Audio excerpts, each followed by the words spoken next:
Welcome to Karma Chronicles. Please like the video and subscribe. Let's begin. I stood in front of the motel, staring up at the neon sign that flickered in the twilight. It was nothing like the fancy hotels my family always stayed at. No marble floors or sparkling chandeliers, just peeling paint and a faint smell of mildew that lingered in the air.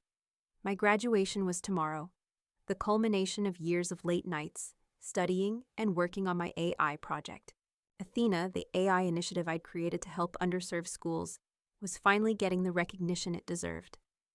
But none of that mattered right now. I checked my phone, half expecting a message from my parents. Instead, there was an email. Subject: Graduation. I opened it. Joanne, we'll be arriving in town tomorrow for your graduation. We've booked a room at the hotel next to the ceremony. We'll see you there. Don't forget to wear your robe. Mom and Dad, that was it. No congratulations. No mention of the countless hours I'd poured into Athena, or the success of the project that was set to make a real impact on education. No words of pride, just a cold, impersonal email. I felt a sharp pang in my chest. I wasn't sure if it was from the cold wind cutting through my thin jacket, or the realization that my parents had never really cared about anything I did. Not unless it was something they could brag about in front of their friends. My older brother, Mark, on the other hand, had always been the shining star, the one they celebrated at every family gathering. Mark had followed the traditional path: college, a stable job, a nice house. He was the golden child who could do no wrong. I, on the other hand, had spent years trying to prove myself, but it never seemed to be enough. I thought back to all the work I'd done with Athena, how it had taken me months to get funding, to find the right schools to partner with, to create a platform that could teach kids in underfunded districts. My parents had never asked about it, never once showed any interest. To them, success meant following a set path. Nothing unconventional, nothing that couldn't be easily understood. I let out a long breath, my exhale misting in the cold air. I glanced over at the motel again. It was a far cry from what I had imagined my graduation weekend would look like. No celebratory dinners with my family, no proud moments captured in photos. Just a lone motel room, the flickering sign, and the empty feeling that had settled in my chest. As I turned to head toward the room, I wondered if it was too late to walk away from this all. Maybe it was time to stop trying to fit into their version of success and start building something that felt real. But the thought faded just as quickly as it came. I wasn't going to walk away. This was my moment, and I would see it through, even if no one else ever saw the value in what I'd done. The motel room was dim, with harsh fluorescent lights buzzing overhead. I tossed my backpack onto the bed and collapsed beside it, staring at the blank TV screen across the room. My phone buzzed again, but it was just another generic text from one of my classmates, asking if we were all set for the ceremony. I didn't feel like answering. There was a sudden knock at the door, sharp and unexpected. I didn't expect anyone. No one from my family was supposed to show up tonight. I hesitated before getting up, wondering if maybe someone had come to drop off last-minute details for tomorrow's event. I opened the door slowly. Standing there was my grandmother, Evelyn, her small, wiry frame wrapped in a soft blue cardigan. She had a quiet dignity about her, a calmness that contrasted with the chaos I always seemed to find myself in. She was holding a worn-out scrapbook, its edges frayed with age. "Grandma?" I blinked in surprise. "What are you doing here?" "I thought I'd surprise you," she said, with a warm smile, stepping past me into the room. "I didn't want to miss your big day. I know your parents are busy, but I thought someone should come and tell you how proud I am."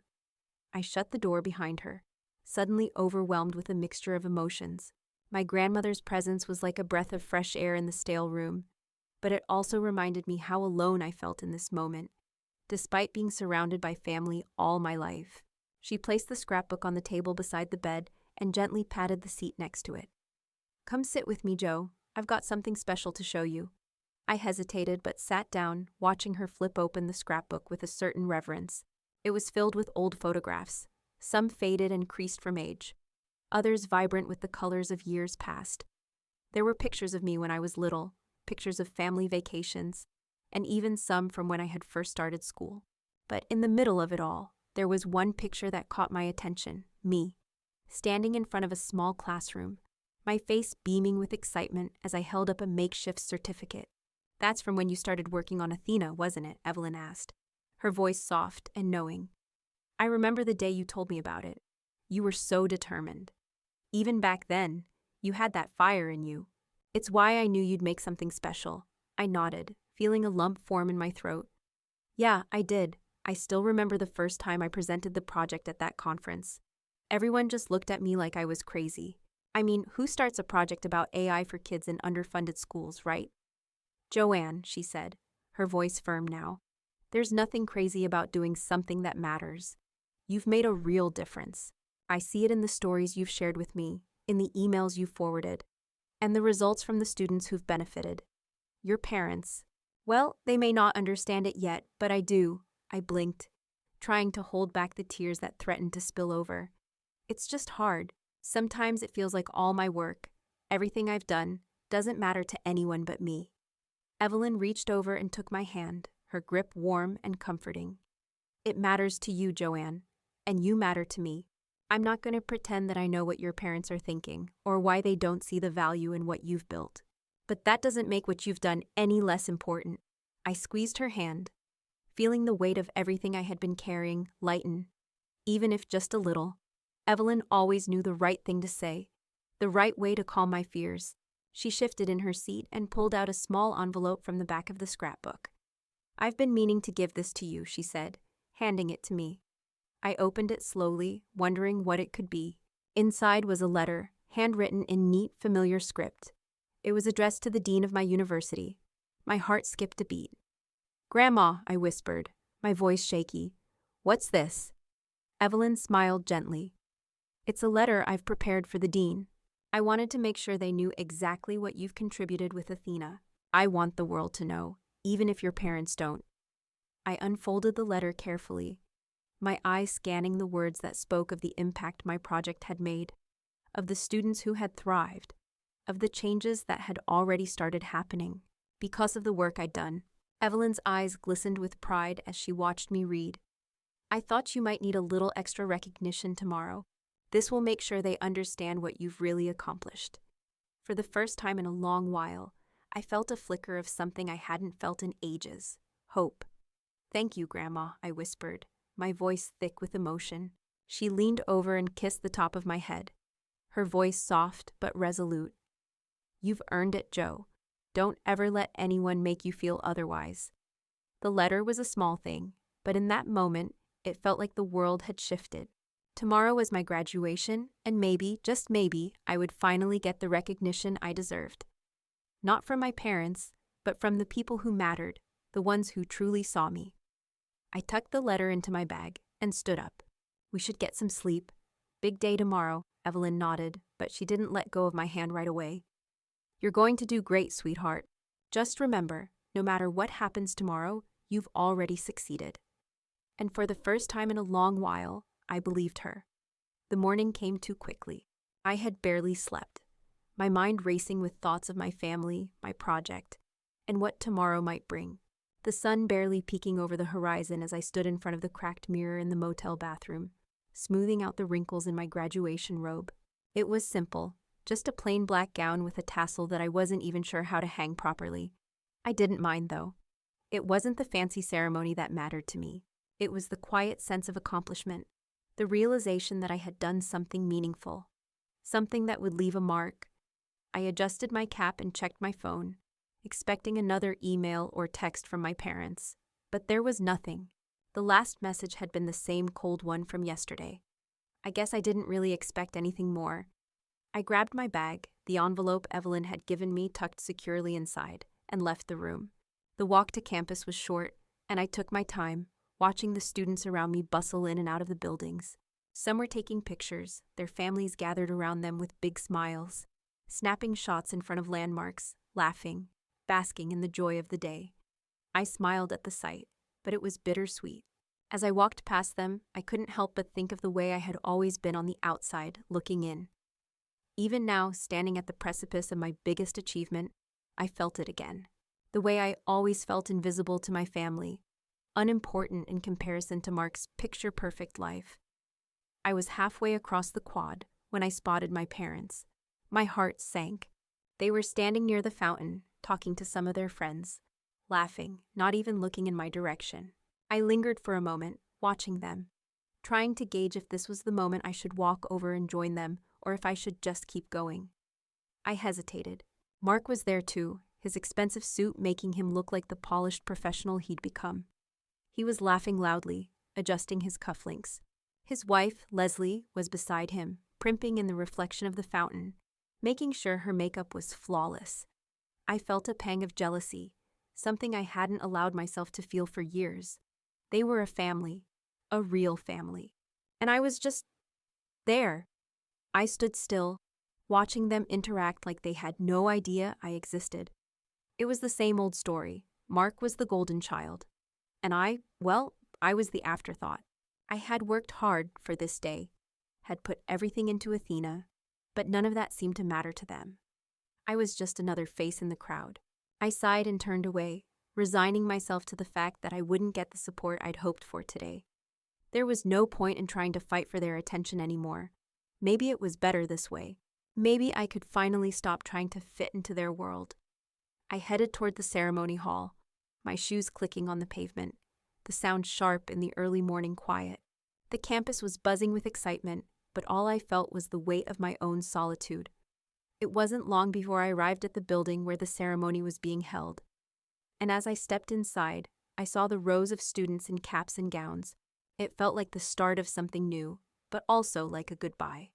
I found a seat toward the back, away from the front rows where families were sitting, taking their pictures, sharing their pride. I didn't belong there, not in their world. I sat there for a few minutes, just letting the noise of the crowd wash over me. A few people were whispering excitedly to each other, others fidgeting with their robes. But no one was really talking to me. I was just a face in the crowd again. I wanted to be excited about this moment, to feel the thrill of accomplishment, but instead, I just felt drained. My mind kept wandering back to my family, to how they had ignored me, to how I had always been second to Mark. And then I saw them. They were walking down the aisle, not toward me, but toward their seats. My parents, Mark and Leslie, all in their perfect little bubble. They were smiling, laughing, oblivious to my presence. They didn't see me standing there, watching them like I was invisible. I wanted to go up to them, to walk over and just sit with them, but I knew it would be pointless. They wouldn't even notice me. I stayed where I was, watching them take their seats as the ceremony started. The ceremony began with the usual fanfare. A few speeches here, a few words there. The dean stepped up to the podium with a kind smile, his voice echoing across the auditorium. Most of the crowd was still buzzing, chatting about their plans for the day, their families, their future. It was a celebratory atmosphere, filled with excitement and anticipation. But for me, it felt like I was watching it all from a distance, like I was somehow separate from it all, just another face in the sea of graduates. I glanced over at my family again. They were all talking, laughing, oblivious to the significance of the moment for me. My mother was adjusting her dress, her eyes scanning the crowd, while my father whispered something to Mark. I could feel my stomach tighten. I wanted to be seen. I wanted them to look at me, to acknowledge me, to feel even a fraction of the pride I had always longed for. But there was nothing, not even a glance in my direction. The dean cleared his throat, and the chatter in the room quieted. "Ladies and gentlemen," he began, "today we honor not only the students who have completed their studies, but also those who have made significant contributions to their fields." I shifted in my seat, my heart beginning to race. I knew what was coming. I had been told the dean would mention the work I'd done with Athena, but hearing it in this moment as the entire auditorium fell silent felt different. It felt surreal. The dean's voice grew louder, more confident. "One such student has gone above and beyond to impact her community, working tirelessly to create an AI-driven educational platform that has already helped thousands of underserved students. Her work with the Athena Project has been groundbreaking, and we are proud to announce that in honor of her contributions, a new wing of the college will be named in her honor." The room erupted in applause, but for a moment I could only hear the pounding of my own heartbeat. My hands shook, and I could feel the heat rising in my cheeks. This was it. This was the recognition I had worked for, the validation that, for a fleeting moment, felt like it was finally mine. I stood up slowly, my legs unsteady as the applause continued. As I made my way toward the stage, I glanced at my family once more. They were clapping, but there was no real enthusiasm behind it, no spark of recognition. It was like they were applauding because that's what you did at graduations, not because they understood the weight of what had just been said. My breath caught in my throat as I reached the podium. I accepted the certificate the dean handed to me with a shaky smile, my hand trembling as I adjusted the microphone.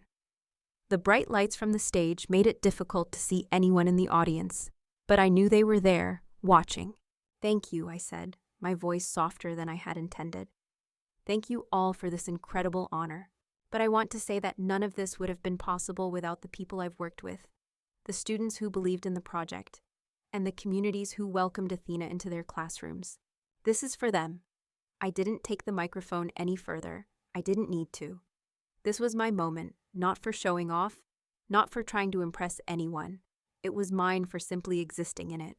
I turned to step away from the podium, but as I did, I saw my parents' faces in the crowd. My mother was beaming, her smile stretched so wide I thought it might break, while my father had his hands clasped together in front of him. They were proud, or at least it looked like they were. I tried to catch their eyes, but my mother was already looking down at her phone, texting as usual. Mark was whispering something to Leslie, his focus far from where I stood. I took a deep breath and walked back to my seat, the applause still ringing in my ears, but the weight of it was different now, heavier somehow. I had wanted them to see me, to hear me, to finally acknowledge everything I had worked for, but nothing had changed. They were still too busy with their own lives, their own world, to even notice mine. The ceremony continued, the dean calling out the names of other students, their accomplishments shining in the spotlight. But for me, the moment was over. The applause faded into the background, and I found myself retreating into the noise, feeling more invisible than ever. I glanced at Evelyn's letter, tucked safely in my bag. She was the only one who truly understood. She was the only one who saw me for who I really was. And as I sat there, alone in the sea of faces, I realized that this achievement, this moment of recognition, was mine alone. No one else's approval was necessary.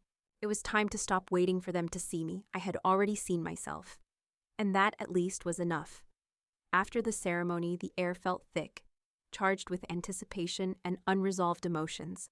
I had barely stepped off the stage when I felt the familiar tug of my family's presence. I could see them in the crowd, still applauding, but I wasn't sure if it was for me or just the general excitement of the event. I made my way toward the exit, hoping for a few moments of solitude, but as I rounded a corner, I was stopped by my father's voice. "Joanne, hey!" I froze for a second, then turned to face him. My father was walking toward me with Mark and Leslie trailing behind him. He gave me a tight smile, but his eyes lacked the warmth I had hoped to find. I looked at Mark, who was adjusting his cufflinks again, and then at Leslie, who looked almost too perfect. Her makeup flawless, her expression pleasant but distant. "Hey, Dad," I said, my voice barely above a whisper. "Congratulations, kid," he said, slapping me on the back a little too hard. It wasn't the proud kind of pat I had imagined, more like a casual acknowledgement. Mark stepped forward then, his eyes narrowing as he scanned my graduation robe and cap. "Yeah, nice job," Mark said with a grin, but his voice held none of the enthusiasm that had accompanied the dean's announcement. It wasn't surprising. I had always been a footnote in his success story. I took a deep breath, trying to keep my emotions in check, but it was hard. "Thanks, Mark," I said, my words forced.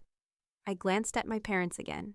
My mother, who had remained silent until now, gave me a small smile that didn't quite reach her eyes. She seemed distracted, as always. "We're really proud of you, honey," my mom said, but there was something hollow about her words. I couldn't shake the feeling that she was only saying it because it was expected of her. "Thanks," I replied, my voice flat. I should have been grateful. I should have felt elated, but instead, I felt like I was standing at the edge of a cliff, ready to fall off. "You know, this is a big deal," Dad added, looking around at the busy campus. "We were just talking about how much you've accomplished. Really impressive." I nodded, but the words didn't have the warmth I wanted them to. They just seemed like hollow praise. Things he said because he didn't know what else to say. I'd worked so hard, but this moment, this acknowledgement, it felt like nothing compared to what I had given up. Mark, sensing the awkward tension, clapped me on the shoulder again. You sure you don't want to go out with us to celebrate? Leslie and I are heading to that new spot downtown. And Mom and Dad are coming too. I tried to suppress the hurt that bubbled up at the suggestion. I didn't belong there. I had never belonged there. I'm actually heading to the lake house for the evening, I said, my voice firm, almost too firm. I've got some things to think about, but thanks. Mark raised an eyebrow. Lake house? You're still into that thing? His tone was casual, but there was a subtle undertone of disbelief, like he couldn't quite understand why I would prefer to be alone instead of hanging out with them. Yeah, I am, I said, my jaw tightening. I've had a lot on my plate lately, and I want some time to think. There was a long, uncomfortable silence. My parents exchanged looks, their faces unreadable. It was clear they didn't understand. They didn't get it, and they probably never would. Well, if you change your mind, my mom said quickly, her voice forced. We'll be at the restaurant around 6. It's going to be a nice dinner. You know, we could all use some time to unwind. I nodded, though I knew I wouldn't be showing up. I didn't need to be in their world anymore, not when they couldn't even see me for who I was. I'll pass, I said quietly. Enjoy yourselves. Without another word, I turned and walked away. The sound of my footsteps echoed in my ears as I made my way toward the parking lot. I didn't look back. I didn't want to. By the time I reached my car, I felt the weight of everything pressing down on me. The day had started with excitement, with pride, but it had quickly turned into something different. A reminder that no matter how much I achieved, no matter how hard I worked, I would never be enough for them. They would always be more focused on Mark's success, on their perfect little world, than on anything I did. I sat in the driver's seat, staring out at the bustling campus. My phone buzzed in the passenger seat, but I didn't reach for it. I knew it was them. I knew they were trying to make me feel guilty, trying to pull me back into their world. But I wasn't going to be their afterthought anymore. I wasn't going to spend my life trying to get their approval. The lake house was a place I had created for myself, a sanctuary away from all the expectations and disappointments. It was where I could finally breathe. I turned the key in the ignition and pulled out of the parking lot, the sound of my tires rolling over the pavement a steady, comforting rhythm. As I drove toward the lake house, I realized that it wasn't just the ceremony I had been fighting for. It was my own freedom, and no matter what they said or how they tried to guilt me into staying, I was done. The lake house was where I would find the peace I needed, and it was mine, something I had built all on my own. The drive to the lake house was peaceful, the kind of quiet that let the thoughts in my head settle down, even if just for a little while. The car hummed along the winding road, the trees on either side thick with the fresh green of early summer. It was a relief to escape the noise of campus, the well-meaning but hollow praise from my family, and the crushing feeling of being overlooked. When I arrived, I parked in the gravel driveway, the familiar scent of pine trees and lake water greeting me. I stepped out of the car, stretching my legs as I took in the view, the small weathered cabin with its wooden porch, the dock jutting out into the lake, and the stillness of the water that always seemed to calm me. I had bought this place quietly a few years ago, before anyone in my family even knew about it. It was my sanctuary. When I needed space to think, to recharge, this was where I came. There were no expectations, no judgment, just the solitude of the woods and the quiet lapping of the water against the shore. I opened the door and stepped inside, dropping my keys onto the counter. The place wasn't much, just a small living room, a kitchen, and a loft bedroom, but it was mine. It was a space where I could do whatever I wanted, create whatever I wanted, without anyone else's input or opinions. I walked over to the window and looked out at the lake. The water shimmered under the late afternoon sun, and the breeze made the trees sway gently. It was beautiful. In this moment, I felt like I had found the peace I'd been searching for. But as much as I loved this place, I knew I couldn't stay here alone forever. I had worked so hard for Athena, for everything I had accomplished. And in my heart, I knew I couldn't let it go unnoticed. There had to be people out there who understood what I was trying to do, who saw the importance of the work I was doing for the future of education. Just as I was lost in the quiet, I heard the sound of a car approaching. My heart skipped a beat. I turned quickly, walking to the door to see who it was. A few minutes later, I saw a familiar face pull into the driveway, a face I hadn't expected. but one that I instantly recognized. Evelyn. She stepped out of her car with a soft smile, her silver hair pulled back into a neat bun. In her hands, she held a small cardboard box. "I thought you might like some company," she said as she approached, her voice warm and comforting. "I brought some dinner, and I thought we could have a little celebration of our own." "You deserve it, Joe." I blinked, surprised. Evelyn was the last person I expected to see here, but I couldn't have been happier to see her. "Grandma, I didn't know you were coming," she laughed softly. "I figured I'd surprise you. You seem like you could use a little quiet time. But from the looks of it, you've made yourself quite comfortable here." I smiled, gesturing to the small cabin. "Yeah, it's my haven. It's where I can think, you know?" She nodded, stepping inside and setting the box down on the kitchen table. "I brought some homemade lasagna," she said, winking. "And I may have snuck in a bottle of wine too," I laughed. "You're a lifesaver, Grandma." We settled at the small kitchen table, the simple meal feeling like more than just food. It felt like an acknowledgement of everything I had worked for. As we ate, Evelyn asked questions, her curiosity genuine. She wanted to hear every detail about Athena, about how the project had started, how it had grown, and what it was doing now. She listened with the kind of attention I had always wished I received from my parents. Her eyes bright with pride, her smile full of encouragement. "I'm so proud of you, Joe," she said between bites, her voice full of sincerity. "This project, you've done something real here, something that will change lives, and no matter what anyone else thinks, that's what matters most." Her words sank in, deep into my chest, and I realized how much I needed to hear them. It wasn't about the ceremony or the applause or my family's recognition. It was about knowing that the work I was doing was making a difference. Even if they couldn't see it, Evelyn did. And that meant everything to me. After dinner, we sat on the porch, watching the sky turn a soft pink as the sun dipped behind the trees. The air had cooled, and a gentle breeze rustled the leaves. It was perfect, peaceful in a way that I hadn't felt in a long time. "So," Evelyn began, breaking the silence, "have you decided what comes next?" I took a deep breath, looking out at the lake. "I think I need to keep pushing forward with Athena. There's so much more to do. I want to keep expanding it, reach more schools, more students. But I also think I need to start building my own future, outside of what they want me to be." She smiled knowingly, her eyes twinkling. "You've always known who you are, Joe. You just had to realize that your path isn't anyone else's to define." I nodded, feeling a sense of clarity wash over me. I had spent so long trying to prove myself to my family, to my parents, to Mark. But in that moment, I realized that the only approval I needed was my own. I had created something important, and that was enough. Evelyn patted my hand gently. "You've already succeeded, sweetheart. You just needed to see it for yourself." As the stars began to twinkle above us, I realized something. This was the first time I had truly felt seen, not by my family, not by anyone else, but by myself. And for the first time in a long time, that was more than enough. For the rest of the evening, we talked about everything and nothing. We talked about old family stories, about my childhood, and about the future. The weight that had been hanging over me for so long, the pressure to be accepted, to be seen, slowly began to lift. By the time Evelyn left, I felt a sense of peace I hadn't known in years. The next chapter of my life was still uncertain, but for the first time, I knew that I was ready to face it on my own terms. With Athena and my own vision for the future, I was no longer waiting for anyone's approval.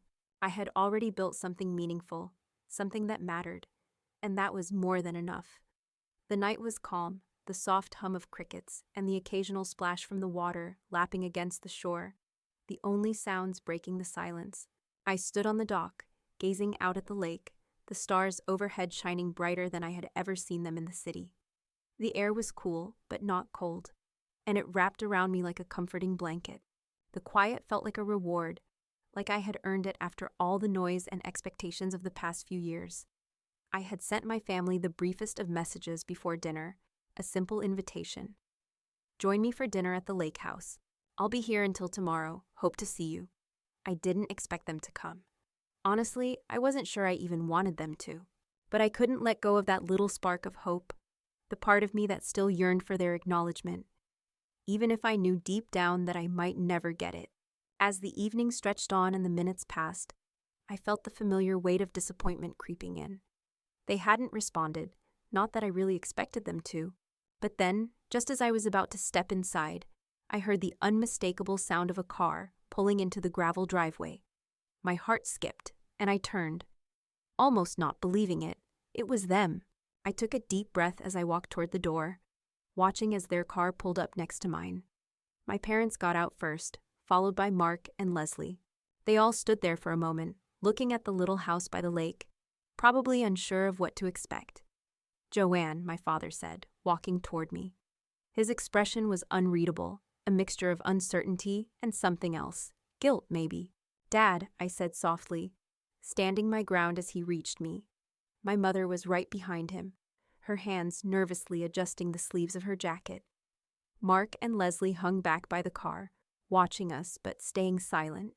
"I wasn't sure you'd actually come," I said, my voice betraying the calm I was trying to project. "We had a lot to think about," my mother replied, her voice tight. "But we wanted to be here. We wanted to make things right." I studied her for a moment, wondering if I could truly believe her words. The past few years had been full of unspoken tension, with my efforts to impress them going unacknowledged. My desire for their approval constantly slipping through my fingers. I had tried so hard to be the daughter they wanted me to be, the daughter who followed the traditional path, but it always seemed like it was never enough. Mark cleared his throat, stepping forward now, his expression stiff. "Look, Joe, we're sorry," he said, his voice surprisingly serious. "I know things have been weird between us, and I should have been there for you more." I looked at him for a long moment, trying to find the sincerity in his words. Mark had always been the golden child, the one who did everything by the book and was praised for it. And here he was, acknowledging his role in all of it. It was a small thing, but it was something. I nodded, but I didn't feel the surge of relief I thought I would.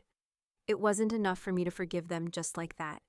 It wasn't enough to erase the years of feeling invisible, of always being second place to his success. "Thanks, Mark," I said, my voice steady but cold. "But that's not really what this is about." My father looked at me, his brows furrowed. "Then what is it about, Joe?" I stood there, feeling the weight of their presence on me, but also feeling a strange sense of detachment. I didn't need them to fix things for me anymore. I had already done that for myself. "It's about understanding," I said quietly. "It's about taking the time to actually see me, to understand what I've done, to appreciate the work I've put in. It's not just about money or achievements. It's about knowing who I am." I watched their faces, and for the first time, I didn't feel the need to apologize or explain myself further. They stood there, their eyes wide, as if processing everything I'd said. I wasn't angry anymore, just tired. Tired of always waiting for them to see me. Tired of being the afterthought. Mark looked like he wanted to say something more, but my mother spoke first, her voice quieter now. "We've missed so much, haven't we?" I nodded, my chest tight. But I couldn't bring myself to say anything more. They could understand or they couldn't.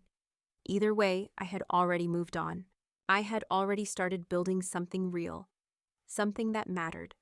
Whether or not they ever saw it, that was enough for me now. "Let's go inside," I said, breaking the silence, not wanting to dwell on the past any longer. I made dinner. It's not much, but I thought we could at least share this. We walked into the small cabin together. The atmosphere still tense, but somehow softer than it had been outside. As we sat down at the table, I realized that things were never going to be perfect. I would never fit into their world, and I had stopped trying to. But that was okay. I had my own path now, my own future. And for the first time in a long time, I was at peace with that. We ate in silence for a while, the food surprisingly good despite my lack of experience in cooking for others. I could hear the soft chatter of my family around the table, but it felt distant, like it was happening in another world. My mind kept drifting back to Athena, to the students I had helped, to the work I was still doing, and in that moment, I knew. I didn't need their approval anymore. I had already found something far more fulfilling. By the time dessert was served, I felt the calm settling deeper into me. My family might never fully understand me or what I had done, but that no longer mattered. I wasn't going to wait around for them to get it. I had my own life now, a life where I didn't have to prove myself to anyone but me. And that, for once, felt like enough. As the evening wound down and they said their goodbyes, I watched them leave with a feeling of closure, a sense that this chapter had finally ended. I wasn't going to be the person who kept waiting for their validation. I had already built something worth celebrating, even if no one else saw it. And as I closed the door behind them and stood alone in the quiet cabin, I knew that I was exactly where I needed to be. The days felt slow in the best way possible. It was like the weight I'd carried for so long had finally lifted, and I could breathe without that constant, suffocating pressure of trying to fit into a world that wasn't mine. My days at the lake house were filled with peaceful solitude, early morning coffee on the porch, afternoons spent working on Athena, and evenings watching the sunset over the water. It was everything I had imagined it could be. The phone calls from my family had stopped after that night. There had been no desperate texts, no guilt-tripping messages. In a way, it was almost like they had finally accepted the boundaries I'd set, or at least realized they had no other choice but to respect them. I wasn't angry anymore, just done. One evening, as the sky began to darken and the stars emerged like scattered diamonds, Evelyn drove up to the lake house again. I wasn't expecting her, but I smiled when I saw her car pull into the driveway. "You didn't tell me you were coming," I called out as I opened the door for her. She shrugged as she climbed out, a basket of food in her hand. "I thought you might want company. Plus, I've been hearing from a few of those students you've been working with. They've been making waves, Joe. I think you've really sparked something." "Really?" I felt a surge of pride that I hadn't expected. It wasn't the applause of a packed auditorium or a certificate from the dean, but hearing it from people who had directly benefited from my work felt real. "Really," she said, her eyes twinkling. "I've heard from at least 3 teachers who are using Athena in their classrooms now. They're seeing real improvement. And those students you've worked with, some of them have already started college. You should be proud of what you've done." I felt a lump form in my throat. It wasn't about the recognition anymore. It wasn't about getting my family's approval or winning accolades. What mattered was the impact I was making. What mattered was that, in some small way, I had changed lives. "I think I'm starting to believe that I've done something good," I said, the words surprising me as they left my mouth. Evelyn smiled. "Of course you have. Now, enough with the self-reflection." She held up the basket. "Dinner's ready. Let's eat."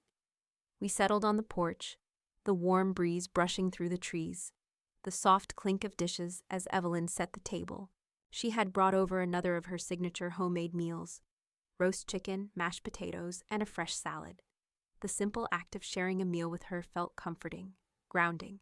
It was like she was the anchor in my life, keeping me tethered to the good things, the things that really mattered. After we ate, we sat in companionable silence, watching the stars slowly fill the night sky. The lake shimmered in the moonlight, a soft, endless expanse. I felt at peace for the first time in years, as though I had finally found my place. My path was clear, and I knew I wasn't going to turn back. "You've built something real, Joe," Evelyn said softly, her voice filled with pride. "And no one can take that away from you."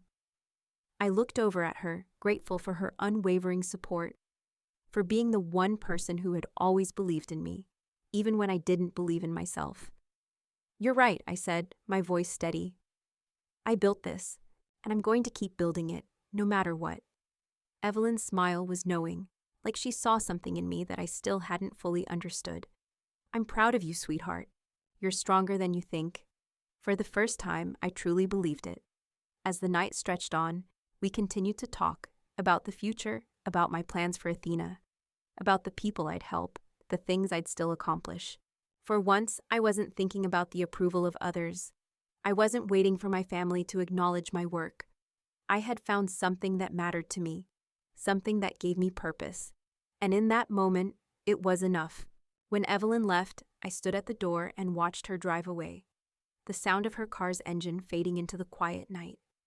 I felt a sense of finality settle over me. I wasn't searching for approval anymore. I wasn't looking for validation from the people who had never truly seen me. I was exactly where I needed to be. I closed the door behind me and walked back to the lake house. The air was crisp, the night stretching out in front of me like an endless possibility. And for the first time in my life, I felt like I belonged, right here, with my work, with my purpose. It was mine, and no one could take that from me. As I stood on the porch, the lake stretching out before me, I felt peace. And in that peace, I knew something deep in my bones. I was exactly who I was meant to be. I didn't need anyone's approval to know that.